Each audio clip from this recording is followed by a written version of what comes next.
এদিন বনবাসী রক্ষা পরিবার ফাউন্ডেশন জেলা কমিটি পশ্চিম মেদিনীপুরের উদ্যোগে প্রতিভা বিকাশ কেন্দ্রের বাৎসরিক অনুষ্ঠান উপলক্ষে মহা সমারোহে আয়োজিত হল রাষ্ট্র রক্ষা যজ্ঞ ও গীতা পাঠ। এদিন এই অনুষ্ঠানে দূর দূরান্ত থেকে সনাতনী ভক্তরা এসে যোগদান করেন।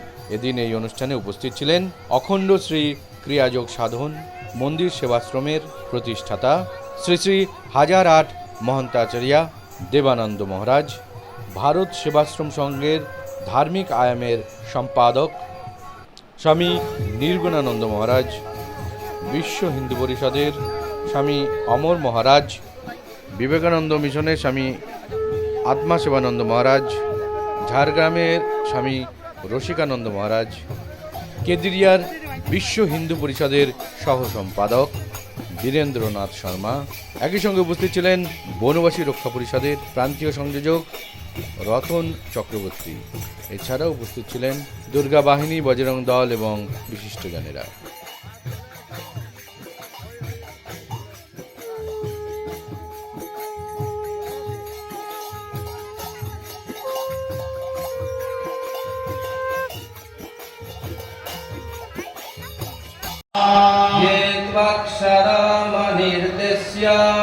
येताक्षरमनिर्दिश्य मव्यक्तं पर्युपासते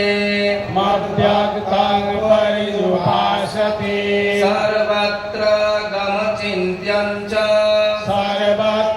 गमचिन्त्यं च कूटस्थमचलं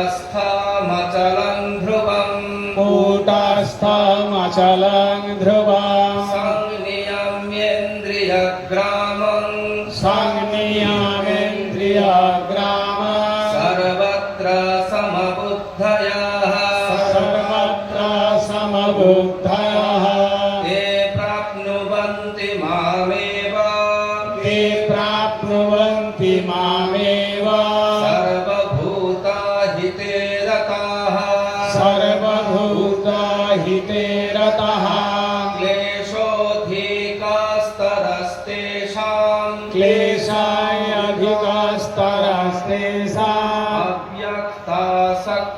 अव्यक्तासक्तचेतसाम्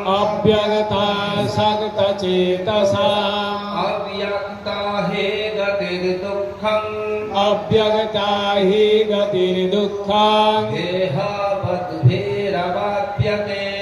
देहावद्भिरवाप्यते हेतु सर्वाणि कर्माणि मयि संन्यस्य मत्परः अनन्येनैव योगेन मां ध्यायन्त उपासते तेषामहं समुद्धर्ता मृत्यु संसारसागरात् भवामि न चिरात् पार्थ।